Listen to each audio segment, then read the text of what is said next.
Alright, what is going on, people of the internet? It's currently just under 2 weeks from the Winton Matsuri. It's 2 days of drifting, Saturday and Sunday. Should be a good weekend. Today we're going to be doing a little bit of prep on the car. Got some new caster arms to put in, a few other little things, and then may even take it down on the street for a bit of a test rip. See how she's running. Car's sitting outside at the moment. Probably going to bring it inside into the shed. I've just been cleaning it up a little bit. It's still a bit of mess. Still got a bit to tidy, but it's about 29 degrees outside and it is hot in the sun. I have done a little bit to the car since I painted it. I'll go over that once I get it in here. So yeah, I'll start her up. It's a bit of a bitch to start on E85, but kick her in the guts and then pull her in and get into it. This might help.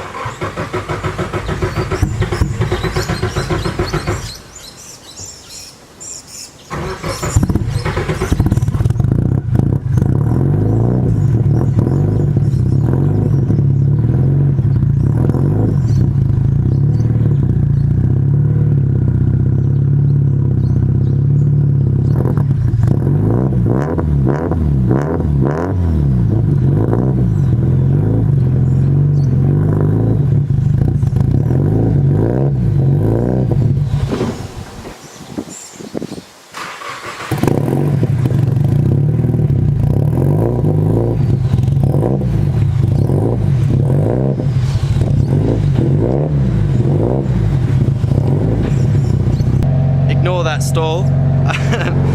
It's a bit rough when it's cold and the button clutch does not make things easy. Still getting used to it as well. But yeah, she's idling pretty high at the moment. I still have to hook up the idler air control valve. So the idle set at probably something like $2,000 or maybe just under. So it idles pretty high at the moment. It's at 1500 at the moment because it's still cold.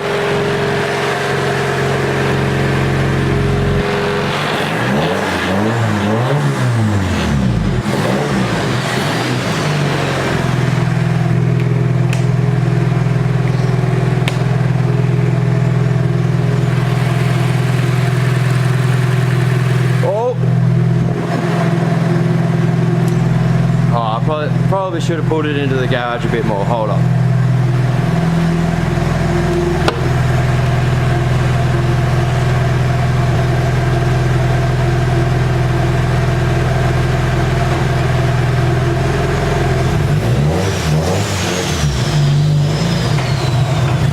Well, good start to the video. Stalled it and the car almost rolled away on me and I couldn't find my bonnet prop, but a stick of conduit will do for now. She seems to be running alright. Motor's got a little bit of tick in it, but just gonna send it anyway.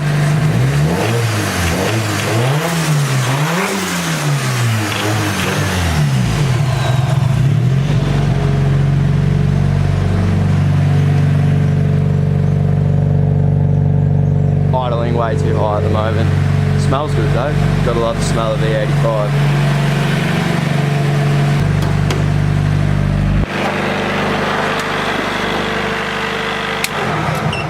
I'll leave the fans running for a little bit. Little twin thermo fans in there. They go alright, off eBay with the shroud, like 200 bucks. Keeps the car cool. I'll just run you through what I've done since I painted the car. When I painted the car, it actually didn't have a gearbox in it because a few days prior, me and Blake decided to take it down the road for a bit of a spin. Got 5 minutes down the road and then I lost my clutch. Just stopped working. So I checked that the hydraulics were working, the clutch fork was still, well, the slave was still pushing on the clutch fork alright, so I assumed my clutch just blew to pieces. So I dropped the gearbox out, which was an absolute nightmare because I've got GK Tech solid gearbox mounts, engine mounts in it. So the motor sits a little bit higher for some reason. Therefore there's no room in between the actual transmission and the transmission tunnel. So to get the gearbox out, I have to undo the engine mounts, tilt the motor back, and it is an absolute nightmare. And I did it outside there on the gravel because there was no room to bring the car in here to do that. So that was a nightmare, but pulled the gearbox off and the clutch was actually fine. Clutch, flywheel, pressure plate all looked good. So it must have just been the hydraulics. They must not have been pushing hard enough to let the clutch disengage and let me put it into gear or anything like that. So I ordered new ones from GK Tech, new clutch master cylinder and clutch slave cylinder. I put the gearbox back in, which is a nightmare, the clutch, and then put the new slave and new master in, and the clutch works fine. So that must have been the issue, so that's good, it works. What else have I done? I fixed my alternator. So on the last track day, my alternator wasn't working and I assumed it was my alternator. I haven't changed it since I've owned the car.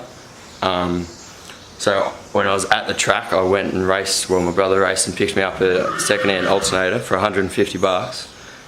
And it still never worked. I think that's why the car was misfiring. I think it was just struggling for voltage. The batteries kept dying and the fuel pump was struggling as well. It was running lean. But I fixed it. Turns out that in your dash where the battery light comes on that says your alternator is charging, you need that in your alternator circuit. I didn't know that. I never actually connected my cluster up because I did all the wiring myself. I couldn't be asked hooking up the cluster, so therefore the alternator didn't have the little resistance in the globe that excites the alternator and actually starts it charging. So yeah, that took me ages to work out. I did some research and finally figured it out, so I hooked my cluster up. I have my tacho. The speedo's never worked, don't know why, sensor or something, but that doesn't matter. Don't need to know how fast I'm going because I'd probably slow down. But yeah, the alternator works now, which is good. So these are my new caster arms. I bought these from GK Tech. Massive clearance, adjustable, shouldn't shag like the last ones. Shut up, horse. I'll show you my broken one. This ball joint here has actually come off this bit, so it's hard to show you now, but I'll show you when the car's in the air. But yeah, it's shagged. So I got these ones. The wheels do actually scrub in there as well, but they hit the sway bar really before anything else. So I need to do something about the sway bar, but at least I can't hit the caster rods now when I do get a new sway bar. So that will be good. Yeah. This is a little vacuum hose adapter. It's for people like me that can't TIG weld or weld in general. This goes in one of your silicone hoses and creates like a little tee-off for a boost something, whatever you want to use it for. So I'm going to be most likely putting it in one of these two silicone hoses and then running a hose around to my idle air control valve in there, so that I don't have to have a high idle because it sounds like shit when the car's sitting there and revving its tits off. First things first though, I'm going to get the car in the air, get the wheels off and start ripping into these caster arms, and then I'll probably just measure the caster I have now. The car's never had an alignment, I'll just align it myself. It drives fine, the self-steering's good, but I don't know, it drives in a straight line, so I might get it properly aligned one day, but I don't have a problem with it at the moment. But yeah, I'll measure the caster I have at the moment because it seems to work, and then probably just copy it onto the new arms. So yeah, I'll get the car in the air and get into it. When does this happen in the movie? Now. You're looking at now, sir. Everything that happens now is happening now. What happened to then? Past that. When? Just now. We're at now. Go back to then. When? Now. Now? Now. I can't. Why? We missed it. When? Just I've got the wheel off and I just thought I'd show you guys the suspension setup that I'm running at the moment. Pretty damn cheap and ugly. I've got eBay coils I bought when I got the car because I didn't know any better back then. I've got, I think it's 25mm extended lower control arms, some random probably eBay caster arms, sway bar that came on the car, 25mm I think bolt-on spacer, 2 slip-on spacers, not dodgy at all. That is about it. I've got the GK Tech ABS delete kit. Obviously tubed front. Over here I've got I think it's the GK Tech tie rod end, and I've also got JDI cut and shut knuckles. It's a bloke up in Melbourne, a fabricator, has a jig and cuts and welds these knuckles. They get plenty of angle, so I'll show you on the other wheel how much angle they get, but yeah, it does the job. But time for these bad boys to get an upgrade. Next will be these shocking things. I wouldn't have a clue if they're completely blown or what they do, but the car does skids and that's about all that matters. That's the angle there, more than enough. Definitely enough for what I'm doing, but yeah, not bad for a cheap little ghetto setup. I'll show you what's going on with this caster arm and why I'm replacing them. You can see in there, looking pretty shagged. I mean, I haven't really looked at it that properly. You probably might be able to get that back on. I don't know, it's probably just going to come straight back off again though. But yeah, thought it was about time to upgrade them. Has actually been rubbing there too. Need to change that. I don't know if I need to space the wheel out more or just upgrade this, but something I definitely need to do ASAP. And I also forgot to mention I am running the GK Tech, I think it's 25 or 30mm offset rack spaces as well. It brings this in. So yeah, now I'm going to get the old caster arms off and the shagged one and get some nice new bits in there. So I'm going to rip into it.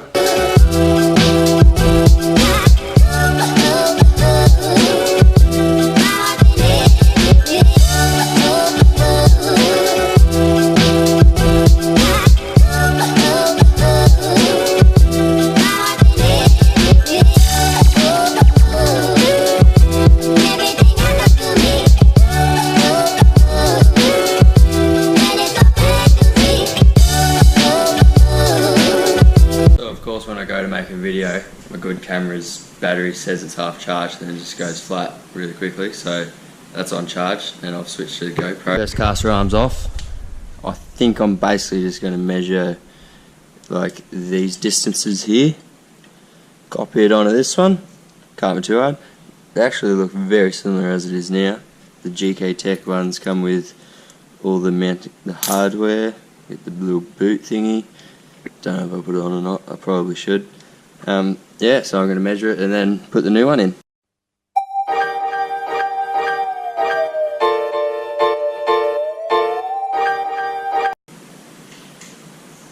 It's the same.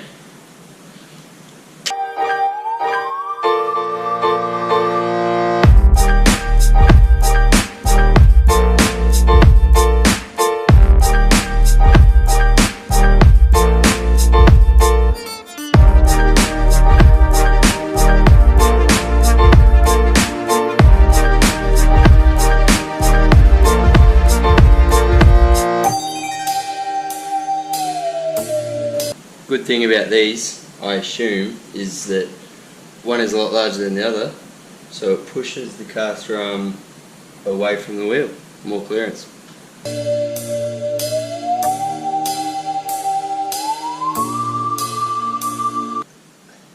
Measurement was the same, but the holes don't line up.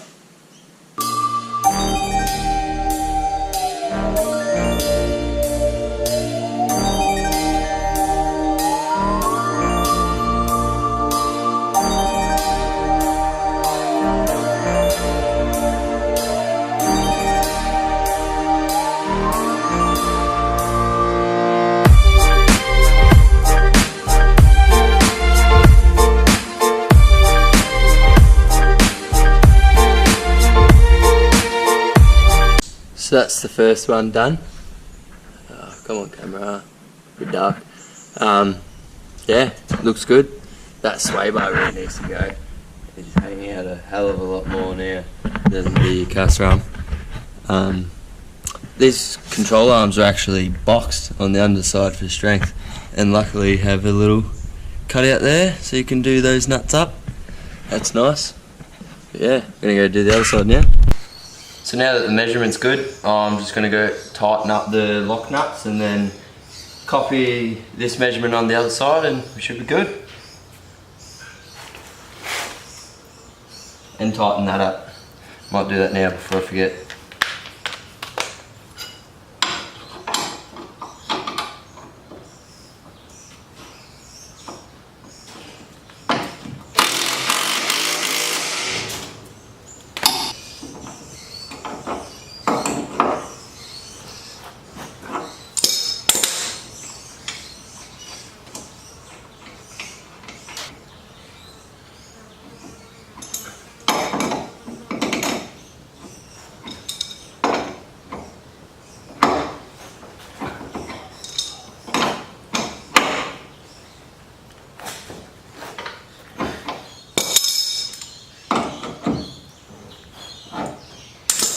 So I've tightened the lock nuts up on this side as well. I come over and measured from there to there and it was the same measurement already. So that was good. Put the wheels back on and then I still have to put that in. I may or may not just use silicone to stick that in.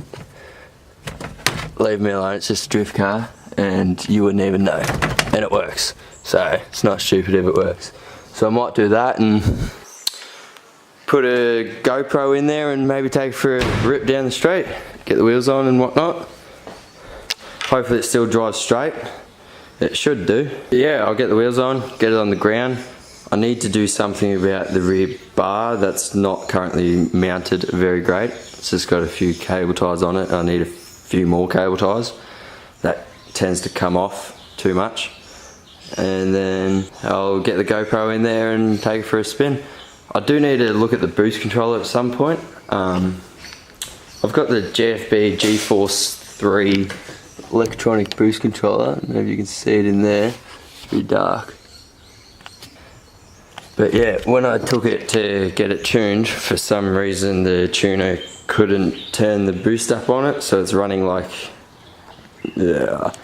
8 or 10 pound of boost or something.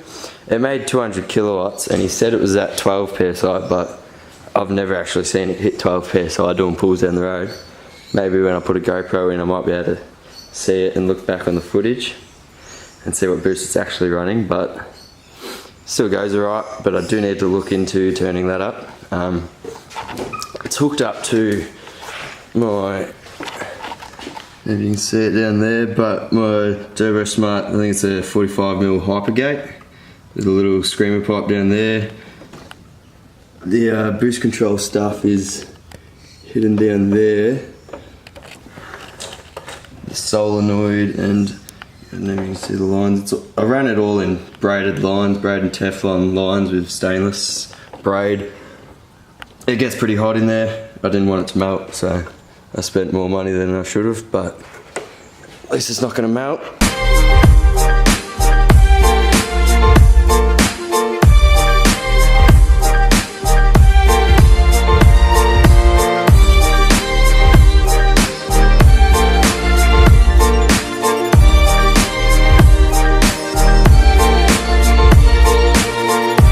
Car's back on the ground with some wheels on it. Probably going to look into this rear bar now. Need to do something here about mounting it there. It's just cable tied in there. So I've got the car pretty much ready for a street test. I've mounted the bumper just with a couple of cable ties in there. It's not the most ideal way to mount it, but the idea is if I do hit something with the rear bar, hopefully it just comes off instead of tearing to shreds. So I did that on both sides. Also silicone the dash in, ghetto as, love it. Good, the GoPro mounted. Just probably want to wait for the silicone to dry a tad more on the dash so it doesn't come flying off. But yeah, probably going to put some more fuel in it. I've got some Jerry's of leftover E85 sitting down there, so I'll probably give it a top up. I'm not going to go far, just down the road for a bit. Give it a bit of a squirt and see if the alignment's still good, see if it drives straight. Still got a few things to tidy up before Winton. I gotta get the paint pen in there and do that, and a few other spots that I missed with the paint. Finish riveting it on. Hoping the bonnet stays shut. The latch for it is pretty shagged. It has a tendency to pop up when I'm drifting, but I think it's good. I don't know, we'll find out when it goes down the road. But yeah, other than that, she's not too far off being ready for Winton, so I'll chuck some fuel in it. I think I need to check the tyre pressures. Fairly certain this wheel doesn't like to hold air, but I'll check the tyre pressures and yeah, kick her in the guts, I reckon.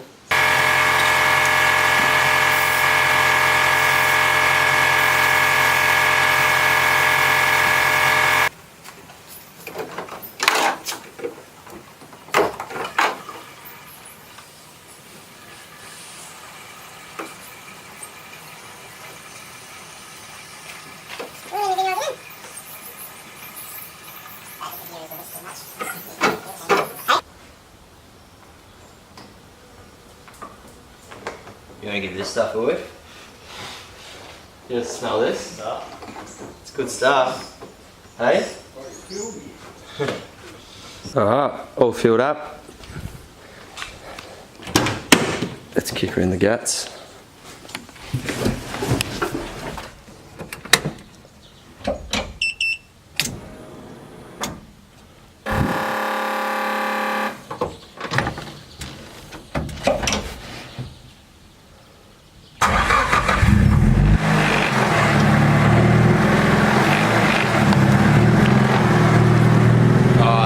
Noisy now, but yeah, I'm going to flick over to the GoPro and give her a send down the road.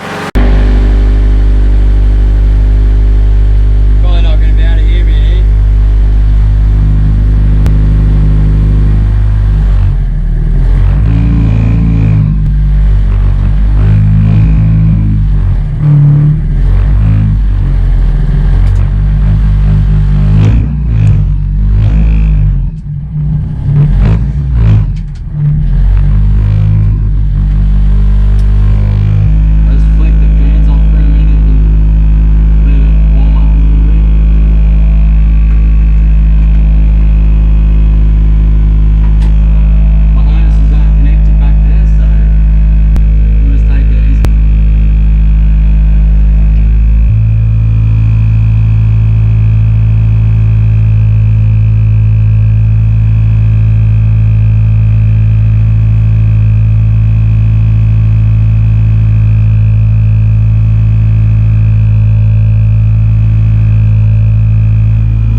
Probably want to wait for the silicone to dry a tad more on the dash so it doesn't come flying off.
probably could have told by the video, my steering wheel screw started rattling loose.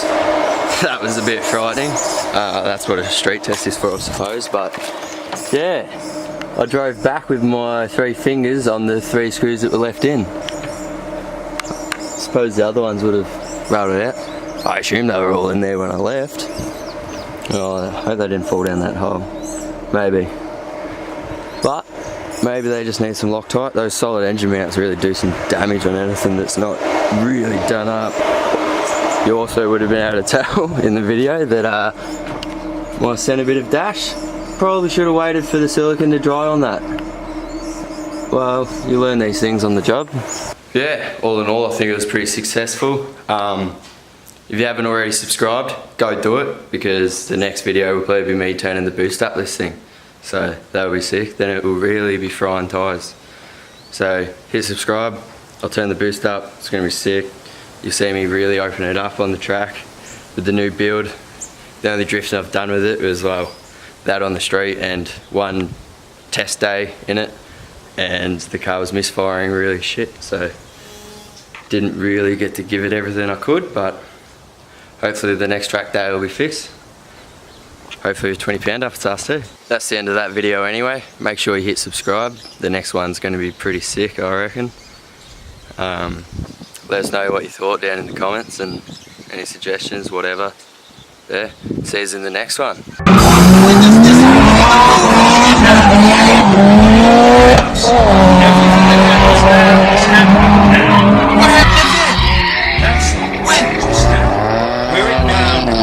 Go back to then.